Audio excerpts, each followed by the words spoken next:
नमस्कार। राजस्थान समाचार में आपका स्वागत है। पेश है राजस्थान की खास खबरें। आरएसएस के कंधे पर बंदूक रखकर बीजेपी बढ़ रही है आगे। कांग्रेस प्रदेश अध्यक्ष गोविंद सिंह डोटासरा सीकर आए। उन्होंने मीडिया से मुखातिब होते हुए निकाय और पंचायत में प्रशासक नियुक्ति के मसले पर सरकार को आड़े हाथों लिया और कहा कि जनप्रतिनिधियों के अधिकारों का हरण करना चाहती है। सरकार आगामी कुछ महीनों में निकाय और पंचायत के चुनाव होने हैं, लेकिन अधिकारियों को प्रशासक लगा दिया है। डोटासरा ने कहा कि अधिकारियों को जो काम करना चाहिए था चुनाव संबंधी अब नहीं कर रही है। साफ तौर पर सरकार जनप्रतिनिधियों के अधिकारों का हनन कर रही है। ये आमजन के साथ कुठाराघात के प्रशासक लगातार ब्यूरोक्रेसी से पंचायत और निकाय को चलाने की कवायद कर रही है सरकार। राजस्थान में दिखेगा कश्मीर की बर्फबारी का असर।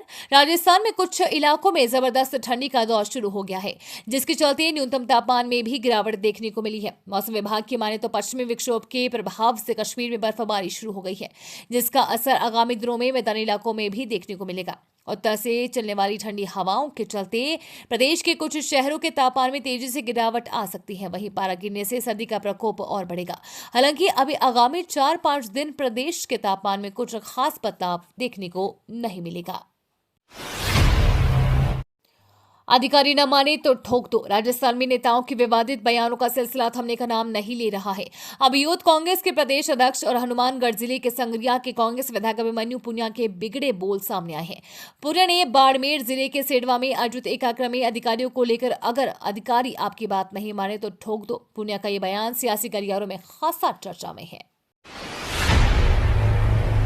राजस्थान कांग्रेस संगठन में जल्द बड़े स्तर पर होगा बदलाव। राजस्थान में विधानसभा चुनावों में सत्ता और विधानसभा उपचुनावों में अपनी 3 सीटें खो चुकी कांग्रेस अब जल्द ही अपने संगठन में बदलाव करेगी।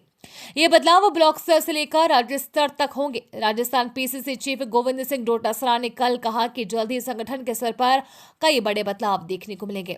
डोटासरा ने प्रदेश के निकायों में प्रशासक लगाने पर भाजपा सरकार पर निशाना साधते हुए कहा कि समय पर चुनाव करवाने चाहिए थे। एक बार फिर बड़े कमर्शियल गैस सिलेंडर के दाम। साल के आखिरी महीने में उपभोक्ता कंपनियों द्वारा वस्तुओं की कीमतों में बदलाव होते हैं। ऐसे ही राजस्थान में साल के आखिरी महीने में कमर्शियल सिलेंडर की कीमतों में एक बार फिर से इजाफा हुआ है। तेल गैस की प्रमुख कंपनियों ने कमर्शियल सिलेंडर की कीमतों में बढ़ोतरी करते हुए 19 किलोग्राम के कमर्शियल सिलेंडर पर 16.50 रुपए बढ़ाए हैं। हर महीने होने वाले रिव्यू के हिसाब से तेल गैस कंपनियों ने कमर्शियल सिलेंडर की कीमत बढ़ाई है। आपको बता दें, नवंबर महीने में कंपनियों ने सिलेंडर पर 62 रुपए की बढ़ोतरी की थी। इस साल ये 9वां मौका है जब कंपनियों ने कीमतों का रिव्यू करते हुए उनमें बदलाव किया है। राजस्थान एलपीजी डिस्ट्रीब्यूटर्स एसोसिएशन के अनुसार आज से राजस्थान में कमर्शियल गैस सिलेंडर 1840 रुपए में मिलेगा।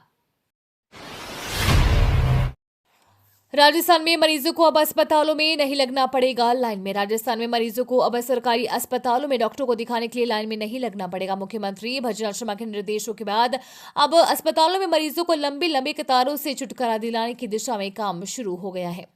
राज्य सरकार के 1 साल पूरा होने पर राजधानी जयपुर के कावंटी अस्पताल में क्यू मैनेजमेंट सिस्टम लागू किया जाएगा। इसके बाद से उसे प्रदेश के अन्य सरकारी अस्पतालों में लागू किया जाएगा। राजस्थान में पंचायती राज चुनाव को लेकर सरपंच करेंगे जयपुर कूच। राजस्थान में विधानसभा उपचुनाव के बाद पंचायती राज चुनाव की सुगबुगाहट तेज हो गई है। प्रदेश की 7,463 पंचायतों का कार्यकाल जनवरी-फरवरी में पूरा होने जा रहा है। वहीं सरकार ने स्थानीय निकायों के चुनाव रोक लगाकर प्रशासकों को चेयरमैन नियुक्त किए हैं। ऐसे में सरपंचों में भय है कि सरकार पंचायत चुनाव निरस्त कर कहीं प्रशासन नियुक्त नहीं करते, जिसे लेकर प्रदेश के सरपंच 6 दिसंबर को जयपुर कूच करेंगे। अशोक गहलोत की मुख्यमंत्री क्षेत्र विकास योजना को भजनलाल सरकार ने किया बंद। राजस्थान की भजनलाल सरकार ने पूर्व की गहलोत सरकार की योजनाओं को एक एक करके बंद कर रही है। अब इस लिस्ट में एक और योजना शामिल हो गई है। अशोक गहलोत सरकार ने सड़क सफाई और शिक्षा को लेकर 100 करोड़ की योजना शुरू की थी, जिसे अब बंद कर दिया गया है। सड़क सफाई और शिक्षा पर खर्च होने वाले 100 करोड़ की योजना को ग्रामीण विकास विभाग ने बंद करने का आदेश जारी कर दिया है। राजस्थान के ग्रामीण विकास विभाग ने जो आदेश जारी किया है, जिसमें कहा गया है कि मुख्यमंत्री क्षेत्र विकास योजना को आगामी 1 अप्रैल 2025 की तारीख से बंद कर दिया जाएगा। वहीं इस योजना को लेकर यह भी कहा जा रहा है कि अब भजनलाल सरकार इस योजना की जगह दूसरी योजना को लाएगी, जिसकी घोषणा आगामी साल के बजट में की जा सकती है। राजस्थान में एक साल में नीलाम हुए 47 प्रधान खनिज ब्लॉक। राजस्थान में पिछले एक साल में 47 प्रधान खनिज ब्लॉक की नीलामी हुई है। वहीं सीएम भजनलाल ने बताया कि प्रधान खनिज ब्लॉक से नीलाम कर देश में प्रथम स्थान प्राप्त किया है। सीएम भजनलाल शर्मा ने कहा कि राजस्थान में खनिज संसाधनों की अपार संभावना है। लगभग 30 लाख लोगों को खनन से प्रत्यक्ष एवं अप्रत्यक्ष रोजगार मिल रहा है। राज्य के राजस्व में भी खनन क्षेत्र महत्वपूर्ण भूमिका निभाता है। ऐसे में राज्य सरकार की प्राथमिकता है कि खनिज संपदा का समुचित दोहन हो, इस क्षेत्र में राजस्व में बढ़ोतरी की जाए। उन्होंने अधिकारियों को लक्ष्य निर्धारित कर काम करने के निर्देश दिए। उन्होंने कहा कि विभाग खनन खोज कार्य में तेजी लाते हुए नए खनन क्षेत्रों की पहचान करे तथा नीलामी प्रक्रिया को पारदर्शी बनाए। राजस्थान के 2 लाख युवा बेरोजगार हैं। युवा संबल योजना की राशि का इंतजार। राजस्थान के युवा बेरोजगारों को मिलने वाली युवा संबल योजना राशि पर ग्रहण लगा हुआ है। कुछ जिलों में योजना के पात्र युवाओं को बीते 1 साल से योजना की राशि नहीं मिल रही है। इसकी वजह से योजना के पात्र 2 लाख युवा इसके लिए काफी परेशान है। इस योजना के तहत अभी पात्र बेरोजगार युवाओं को 4,000 रुपए प्रति माह और दिव्यांगजनों, ट्रांसजेंडर एवं लड़कियों को 4,000 रुपए, 500 रुपए प्रति माह दिए जाते हैं। इस राशि से उनको प्रतियोगी परीक्षाओं की तैयारी के लिए मदद मिलती है, लेकिन महीनों से ये राशि न मिलने के कारण वे परेशान हैं। जैसलमेर में 10 से 12 फरवरी तक आयोजित होगा मरु महोत्सव 2025। मरुस्थलीय संस्कृति, परंपरा और जीवन शैली से भरपूर जैसलमेर का मरु महोत्सव दुनिया भर में मशहूर है। इसमें हिस्सा लेने के लिए 7 समंदर पार से विदेशी पर्यटक जैसलमेर आते हैं। इसी वजह से इस बार प्रशासन ने 2.5 महीने पहले से ही इस महोत्सव की रूपरेखा पर काम करना शुरू कर दिया है। इससे महोत्सव के दौरान आने वाले पर्यटकों की संख्या बढ़ेगी और पर्यटन कारोबार में भी बढ़ोतरी होगी। अंतर्राष्ट्रीय ख्याति प्राप्त मरु महोत्सव 2025 का आयोजन आगामी 10 से 12 फरवरी तक प्रस्तावित है। गैर राशन डीलरों की संपत्ति होगी कुर्क। राजस्थान के 12 जिले में गैर राशन डीलरों की संपत्ति कुर्क की जाएगी।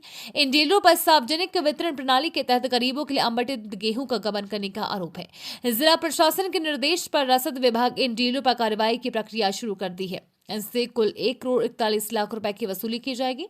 जिला रसद अधिकारी अनिल चौधरी ने बताया कि प्रदेश स्तरीय निरीक्षण टीम की गई जांच में इन गैर राशन डीलरों की यहां गड़बड़ी पाई गई थी। राइजिंग दौसा इन्वेस्टर्स मीट का आयोजन। Rising Rajasthan global investment summit 2024 के तहत जिला स्तरीय 1 दिवसीय investors meet rising Dausa investors meet का आयोजन सोमवार को जयपुर रोड स्थित होटल लक्ष्मी पैलेस में किया गया।